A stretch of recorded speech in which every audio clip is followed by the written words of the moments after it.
Hello everyone, आज start करने जा रहे हैं मैकेनिकल प्रॉपर्टीज ऑफ सॉलिड का लेक्चर नंबर 4। अभी तक हमने जितने भी वीडियो देखे उसमें क्या क्या हमने डिस्कस कर लिया भाई। हमने स्ट्रेस डिस्कस कर लिया, स्ट्रेन डिस्कस कर लिया, उसके बाद हमने यंग्स मॉडुलस देख लिया, ठीक है। और भी काफ़ी सारी चीज़ें हमने देख ली, इलांगेशन में बात देख लिया, स्ट्रेन देख लिया, भाई क्या होता है, ये सब चीज़ें देख चुके हैं, ठीक। अब आगे इस लेक्चर में बात करते हैं कि भाई रॉड और वायर वाली प्रॉब्लम सॉल्व कैसे करे जाते हैं।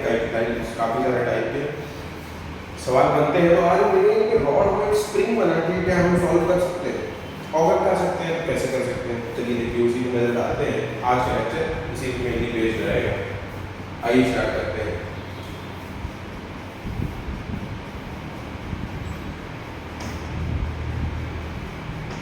देखिए क्या हेडिंग लगा रखी है, यहाँ पे हेडिंग लगा रखी है analogy of rod as spring. Analogy होता है रॉड को स्प्रिंग के जैसे ट्रीट करके सॉल्व करना। कैसे सॉल्व करा जाए देखते हैं। चलिए, अब जैसा कि आप सबको पता है कि अगर मान लीजिए ये रॉड है और इसको यहाँ से फिक्स कर दिया गया, ठीक, और इसके ऊपर एक लोड लगाया गया F नीचे की तरफ, जिसकी इस रॉड की इनिशियल लेंथ L थी, cross sectional area A, Young's modulus Y हमारा, ठीक है। तो माना इसकी लेंथ में डेल्टा L इंक्रीमेंट हो, कितना इंक्रीमेंट हुआ, डेल्टा L। तो भाई हम डेल्टा L की फॉर्मूला जानते हैं, delta L FL by A होता है, ठीक है। इसके लिए क्या हम लिख सकते हैं, F equals to A by L delta, ये लिखा है, कोई दिक्कत नहीं हो सकता है। अच्छा, तो ये हो गया F, फिर ऑर्डर कौन सा रख सकते हो। अब मान लीजिए हमने कोई स्प्रिंग ली, ठीक, और वो सेम फोर्स लगाया, वही फोर्स F लगाया, ठीक है, और उसमें हमको सेम एलोंगेशन डेल्टा L थी। मतलब जो ये रॉड बिहेव कर रही थी इस फोर्स के अंदर में, इस फोर्स के अंदर में, F के अंदर में जितना एलोंगेशन शो कर रही थी, हम चाहते हैं कि स्प्रिंग भी भाई हमारा उतना फोर्स लगाने पे उतना ही एलोंगेशन या डिफॉर्मेशन शो करे, ठीक है। तो मान लीजिए स्प्रिंग कांस्टेंट कितना है, K, कितना है, K है। अब सभी को पता है कि अगर हम स्प्रिंग फोर्स का फॉर्मूला लिखते हैं, अब मैग्नीट्यूड की बात कर रहा हूँ, ठीक है, तो अगर उसकी लेंथ में डेल्टा L एलोंगेशन हो रहा है, कि उसका स्प्रिंग कांस्टेंट F कितना हो जाता है, K डेल्टा। और एक ये फॉर्मूला है हमारे पास मॉडल, ठीक है। अच्छा, अब अगर हम इन दोनों को कंपेयर करके देखते हैं, दोनों डेल्टा L भाई इनको चाहिए कोई, है ना, फोर्स भी बराबर ही हम देख रहे हैं कि फोर्स भी बराबर ही अप्लाई करा जा रहा है दोनों में, ठीक। तो क्या हम लिख सकते हैं K equals to A by L, क्या लिख सकते हैं, K equals to A by L। मतलब कि हम इस रॉड के बदले एक स्प्रिंग लगाए जिसका स्प्रिंग कांस्टेंट कितना हो, A बाय L, ठीक है। तो ये सेम टू सेम बिहेव करेगी जैसा ये रॉड बिहेव कर रही है। ये ऐसा कह लो कि ये रॉड मान लो एक स्प्रिंग है जिसका स्प्रिंग कांस्टेंट कितना है, A बाय L। इस पे हम F लोड लगाएंगे तो डेल्टा L एलोंगेशन मिलता है हमको, ठीक है। तो इसको भी स्प्रिंग के तरीके से सॉल्व करा जा सकता है। भाई चीजें क्या है, इजी हो गई, क्योंकि हमको स्प्रिंग के लिए काफी सारे फॉर्मूले पता है पहले से, ठीक है। और उन्हीं को हम अप्लाई करेंगे। भाई रॉड के लिए नया फॉर्मूला क्यों बनाया जाए जब हम स्प्रिंग को रॉड के तरीके से मान के सॉल्व कर सकते हैं। हमारा मोटिव हमारा यही है यहाँ पर कि हम क्या करें, इस रॉड को स्प्रिंग में कन्वर्ट करने की कोशिश करें, या देखें दोनों के सॉरी दोनों के बीच में क्या सिमिलरिटीज रह रही हैं, ठीक। तो हमको ये चीज पता लगी कि अगर मान लीजिए हम इस रॉड को रिप्लेस करते हैं स्प्रिंग से जिसका स्प्रिंग कांस्टेंट होता है A बाय L, या इस रॉड को ही स्प्रिंग मान लीजिए जिसका स्प्रिंग कांस्टेंट कितना है, A बाय L, ठीक है। तो भाई ये हमारा जो रॉड है उस स्प्रिंग से बिहेव करेगा, उसको स्प्रिंग मान के सॉल्व कर सकते हैं। तो ये तो हो गया analogy of rod as spring. आइए चलिए देखते हैं, हम आगे बढ़ते हैं इसी पे।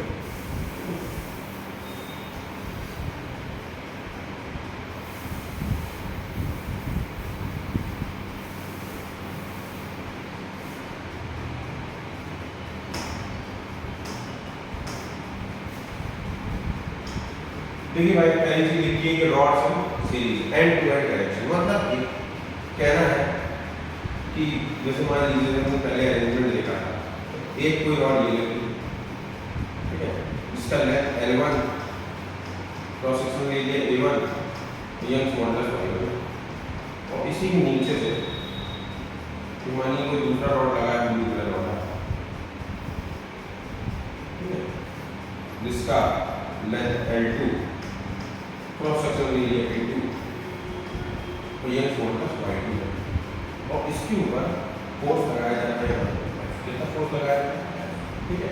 तो हमको पहले तो ये मानना है कि दोनों रॉड्स में जो फोर्स आएगा वो कैसा है, जो बिल्कुल same on both the rods की कंडीशन है होती है, निकल के आ जाती है। जिसकी मानिए हम इन रॉड्स को भी क्या कर सकते हैं भाई, दो स्प्रिंग्स रिप्लेस कर सकते हैं, जैसे अभी पीछे देखते हैं, ठीक है। तो पहली वाली रॉड को मानिए हम हटा के एक स्प्रिंग लगा दें, इसका स्प्रिंग कांस्टेंट कितना हो, A1 Y1 L1, इसको हटा के ब्लू वाली को हटा के दूसरी स्प्रिंग लगा दें, इसका स्प्रिंग कांस्टेंट कितना हो, A2 Y2 L2, और यहाँ भी अगर हम सेम फोर्स अप्लाई करेंगे F तो हमको सेम रिजल्ट्स देखने को मिलेंगे, और इनके लिए हमको फॉर्मूला पता है, ठीक है। अगर दो स्प्रिंग सीरीज में है तो उनके रिजल्टेंट या इक्विवेलेंट स्प्रिंग कांस्टेंट का फॉर्मूला क्या होता है, 1/k इक्विवेलेंट। सही तरह ना लिख रहा हूँ,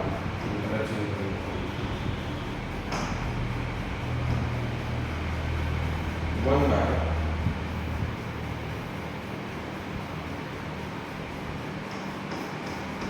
k equivalent equals to 1/k1 plus 1/k. If both the rods are if both the springs are in series connection. Series connection.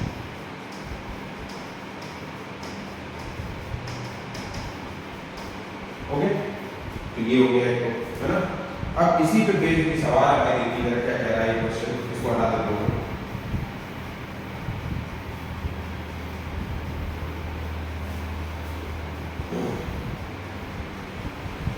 क्या कहा जा रहा है क्वेश्चन में, कह रहे हैं कि a copper cylinder and a brass cylinder are stacked end to end. End to end होता है सीरीज, end to end होता है series. Each cylinder has a radius of 0.5 centimeter by cylinder की रेडियस दी गई है आपको। अब कंप्रेसिव फोर्स कैसे फोर्स लगाया जा रहा है, कंप्रेसिव कितना 9000 न्यूटन का is applied to the right end of the brass cylinder, किस एंड पे, right and. Find the amount by which the length of the stack decreases. ठीक, y कॉपर दिया गया है आपको और y ब्रास दिया गया है, ठीक है।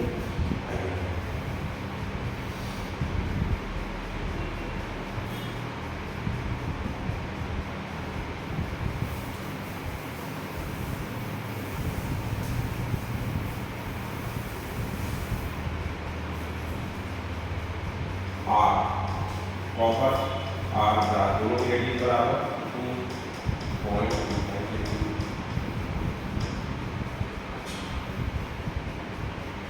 उसके बाद लेंथ के बारे में कोई जिक्र नहीं किया गया, मान लेते हैं दोनों की लेंथ कैसे बराबर 1 मीटर मान लेते हैं, कितना है 1 मीटर। एक वाई आपको कॉपर कर दिया गया है 1 × 10⁻11 न्यूटन पर मीटर स्क्वायर, और ब्रास के लिए दिया गया है आपको 9 × 10⁻10 न्यूटन पर मीटर स्क्वायर, ठीक, और फोर्स दिया गया है 9000 न्यूटन। कैसा है, कंप्रेसिव है, जैसे कि ये हिसाब है,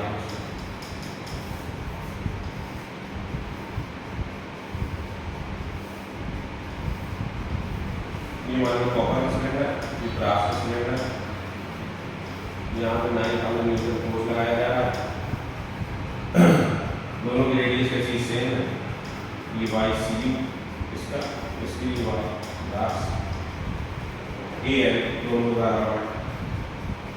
अच्छा, तो इसको मान लो कि एक स्प्रिंग ऐसे लगाएंगे, उसके बाद में एक स्प्रिंग ऐसे लगाएंगे और इधर फोर्स लगाएंगे 9000 न्यूटन, ठीक है। अच्छा, इसका स्प्रिंग कांस्टेंट K1, इसका स्प्रिंग कांस्टेंट K2, इसके लिए A1 Y1 L1, इसके लिए A2 Y2 अब हमको अगर के इक्विवेलेंट निकालना हो, 1 बाय के equivalent plus 1 bye K plus 1 by कितने L1 by A1 by plus A2 by L2 by A2। अच्छा, तो 1 बाय के इक्विवेलेंट इक्वल्स तो L और A दोनों भी बराबर है, तो 1 डिवाइडेड बाय A की वैल्यू पाई इनटू कितना दिया गया है 0.25 यानी 25 into 10 to the power minus 2 centimetre यानी 25 into 10 to the power minus 4 metre square. ठीक है, ब्रैकेट में 1 बाय A1 की वैल्यू को 10 to the power 11 प्लस 1 बाय 9 into 10 to the power 10 1 bye के equivalent equals 1 divided by 5 into 625 into 10 to the power minus 8। यहाँ पर की वैल्यू कितना आ जाएगा 9 into 10 to the power 11 आ जाएगा। यहाँ हो जाएगा कितना 9 प्लस यहाँ हो जाएगा कितना 10 इधर आ रहा है इसको हटा दो 1 बाय के इक्विवेलेंट इक्वल्स टू ऊपर हो गया 19 divided by pi 625 into 10 to the power minus 8 minus 11 1000 यानी 10 to the power 3 multiplied by 9 के equivalent equals 19 divided bye approximately काट देना इसको 2। ठीक है, और ये हो गया 500 कितना हो गया 500। लिखो K equivalent equals to 500 into 625 into power newton और कितना नहीं बात कर बाद में याद कर लेंगे 19 ये 9 है ये 1020 कितना हो गया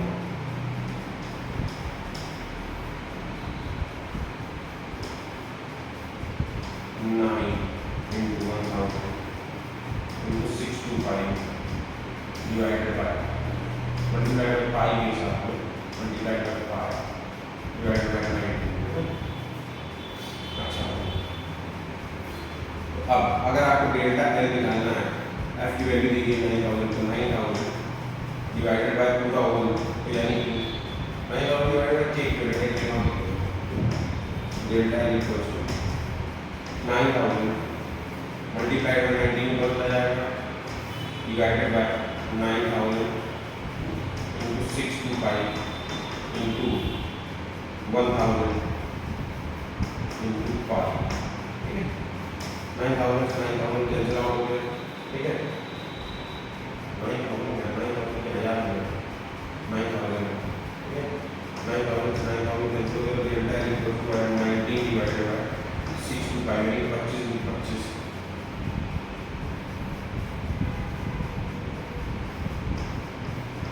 22 बटे 7 कर लेना। ठीक है, अब क्या करा जाता है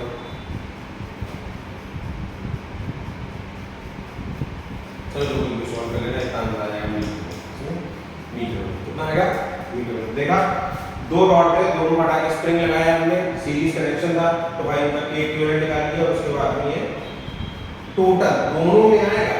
ध्यान रखना कि बोथ द रॉड यानी पूरे के पूरे स्टैक की बात हो रही है, स्टैक है ना।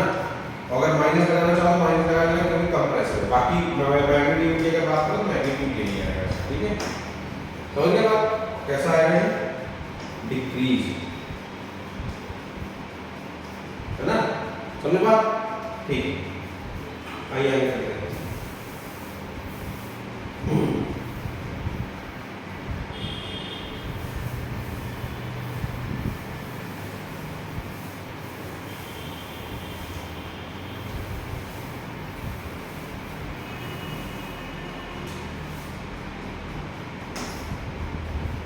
हाँ भाई, रॉड्स इन पैरेलल में यही बात करते हैं, दिखाते हैं भाई रॉड्स इन पैरेलल कैसे। मान लीजिए सपोज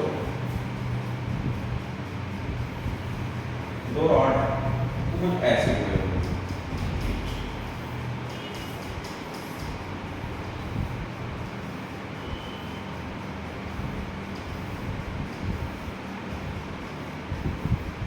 इसका length L1 T1 Y1 L2 T2 Y2 ऐसे दबा दिया, यहाँ एक फोर्स लगाया गया है, ठीक है।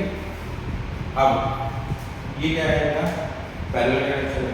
अब पैरेलल कनेक्शन की बात बता देखो, अगर हम चाहें तो यहाँ सोच ले कि भाई दो स्ट्रिंग लगाएंगे,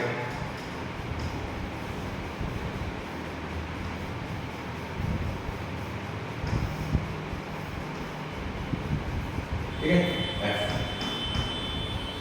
K1 इसके बराबर हो जाएगा A1 Y1 divide by L1, A2 इसके बराबर A2 Y2 और L2 फोर्स लगाया जा रहा है।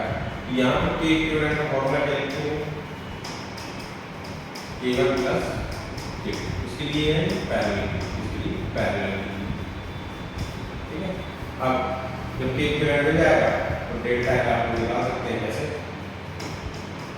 F divided by K equivalent, ठीक है, सॉल्व हो गया, ऐसे सॉल्व हो सकता है, ठीक है। और फोर्सेस दोनों कैसे जाएंगे, अलग अलग, ठीक है, डिफॉर्मेशन सेम होगा लेकिन फोर्सेस कैसे जाएंगे अलग, ठीक है, समझ गए बात, ठीक। डिफॉर्मेशन कैसा आएगा, सेम आएगा, ठीक है। वहाँ डिफॉर्मेशन अलग अलग आ रहा था, ठीक है, यहाँ डिफॉर्मेशन कैसा आएगा, वहाँ दोनों रॉड्स में अलग अलग डिफॉर्मेशन आएगा, यहाँ दोनों रॉड्स में कैसा डिफॉर्मेशन आएगा, सेम डिफॉर्मेशन आएगा, ठीक है।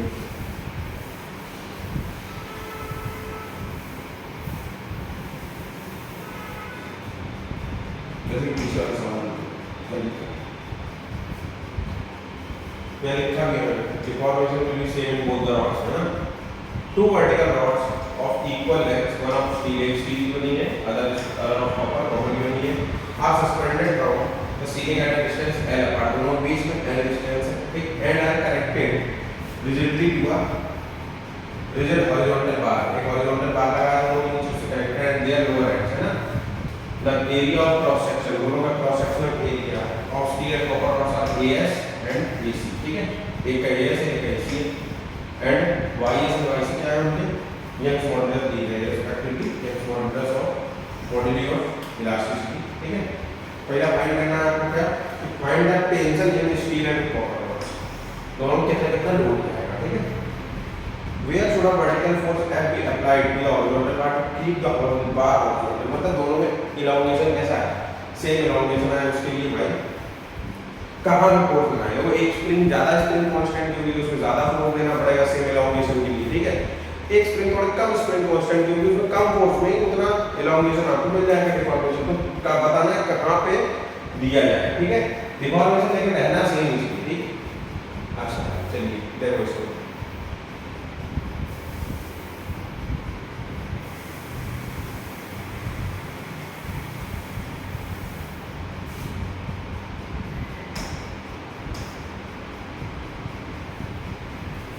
ये सिस्टम है हमारा,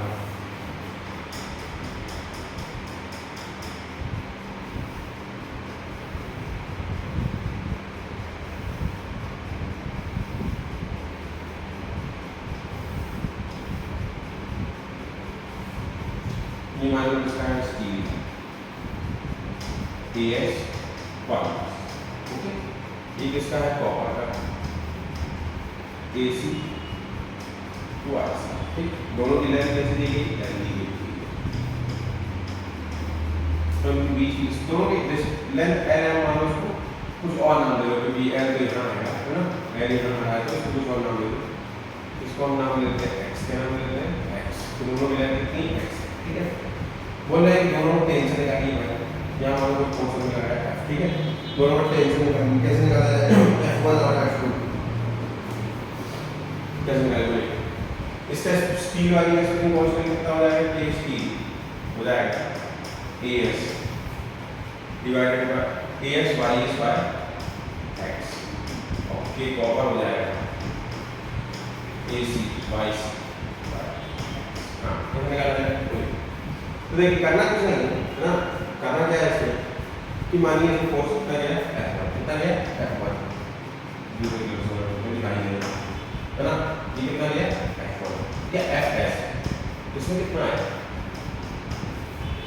इसमें कितना है Fc, कितना है Fc। तो कितना कितना टेंशन इन्होंने क्लियर करा, कितना कितना टेंशन इन्होंने क्लियर करा, ठीक है। देखिए मान लीजिए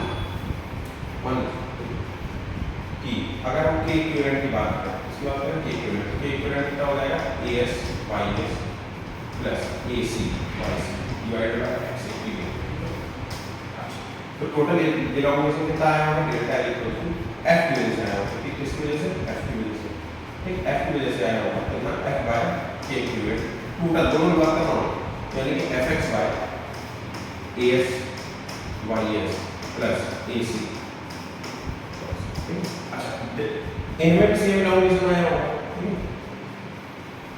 तो डेल्टा स्टील में लिखो, स्टील में कितना आएगा, मैंने लोड किया था Fs divided by K steel, K steel है dot S divided by As, ठीक।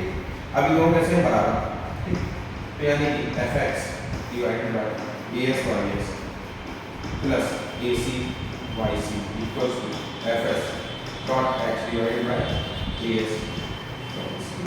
x से x कैंसिल आउट हो गया, इधर इसको मल्टीप्लाई कर दीजिए, यानी कि Fs की वैल्यू आ गई f multiply by As ys divided by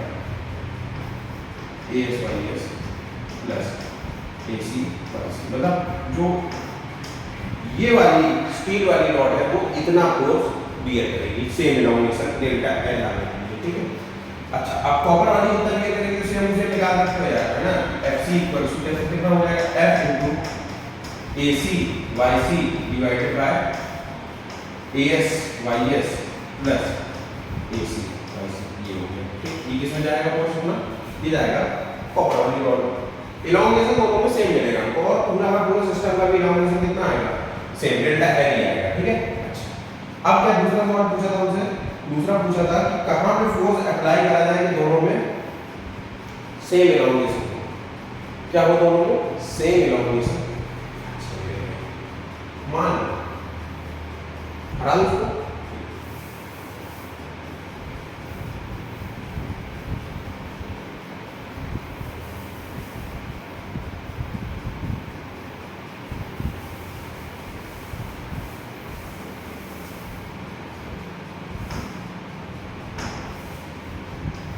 मान लो कि यहाँ से स्टील वाली रॉड से हमने ये फोर्स जो है d डिस्टेंस पे अप्लाई करा होगा, कितनी डिस्टेंस है d, ये डिस्टेंस कितनी है d, तो ये वाली कितनी होगी L माइनस d, ये होगी, ठीक है। सिस्टम को हॉरिजॉन्टल लेना मतलब कोई ऊपर नीचे ना हो पाए, ऊपर नीचे ना हो पाए, ठीक है। ऊपर नीचे नहीं हो पाए मतलब दोनों के सेम है, मतलब कोई मूवमेंट क्रिएट ना हो किस पॉइंट के अबाउट, इस O पॉइंट के अबाउट, समझे। दोनों का मूवमेंट कैसा रहना चाहिए, नेट मूवमेंट जीरो, नहीं तो ये ऐसे घूम जाएगा कुछ ना कुछ, है ना। तो दोनों के अबाउट मूवमेंट कैसा होना चाहिए, सेम होना चाहिए, ठीक है। फोर्स कितना लग रहा है उसमें, Fs की वैल्यू आई थी हमारी As ys into F divided by As ys plus Ac yc, और डॉट हमें कितना माना है equals to Ac yc into F into L minus divided by As minus plus AC, ये हो गया कैंसिल, F से F कैंसिल, तो As minus into equals to AC minus into L minus, D को उधर देखो तो D इधर आ जाएगा, क्या हो जाएगा As minus plus AC minus equals to AC minus into L, तो D equals to आ जाएगा आपका AC minus into L divided by As minus plus AC minus, ये आ गया आपका D, कि जिसपे आप फोर्स अप्लाई करेंगे डिस्टेंस कहाँ से, from steel rod, from steel rod से, ये कहाँ से दिया, फ्रॉम स्टील रॉड से। तो क्या होगा, हॉरिजॉन्टल रहेगा सिस्टम, कोई मतलब डिफ्लेक्शन ऊपर नीचे नहीं होगा, ठीक है। बात समझ नहीं चाहिए, कोई ज़्यादा नहीं होगा, कोई ज़्यादा बढ़ गया, कोई कम बढ़ गया, दोनों कैसे रहेंगे, बराबर रहेंगे एक तरीके से, कोई उसमें चेंजमेंट देखने को नहीं मिलेगा। ठीक है, अच्छा, तो ये दो टॉपिक थे आज के, ठीक है, जो कवर करेंगे। ठीक है, analogy of rod as a spring सीखना थोड़ा सा जरूरी रहता है, क्वेश्चन भी इससे इजीली बन जाते हैं। मान लीजिए 3-4 आपको रॉड दी गई है एक साथ में, ठीक है, तो क्या करें उस टाइम थोड़ा कंफ्यूजन क्रिएट होता है, कहाँ फोर्स इक्वल माने, कहाँ अलग माने। ठीक है, तो ये वो तरीका है कि जिससे हम क्वेश्चन को अपने इजी बना सकते हैं। और आपको कोशिश भी यही होनी चाहिए, स्प्रिंग लगा लो भाई, स्प्रिंग में फोर्स ऐसे जो इक्विवेलेंट स्प्रिंग कांस्टेंट हो रहा है, अलग अलग हो रहा है, तो अलग अलग मेजर करने मैंने आपको बताया कि सीरीज वाले में लोड कैसा रहेगा सेम और पैरेलल में डिफॉर्मेशन कैसा रहेगा सेम। तो भाई आज के लिए इतना ही, हम मिलते हैं नेक्स्ट वीडियो में। ठीक है, नेक्स्ट वीडियो में हम और भी आने वाले वाली चीज़ देखेंगे, जैसे सेल्फ वेट से रॉड कैसे एलोंगेट करती है, सब वगैरह वगैरह। तो अब आगे क्लास में बात होगी, तब तक के लिए पढ़ाई करते रहे।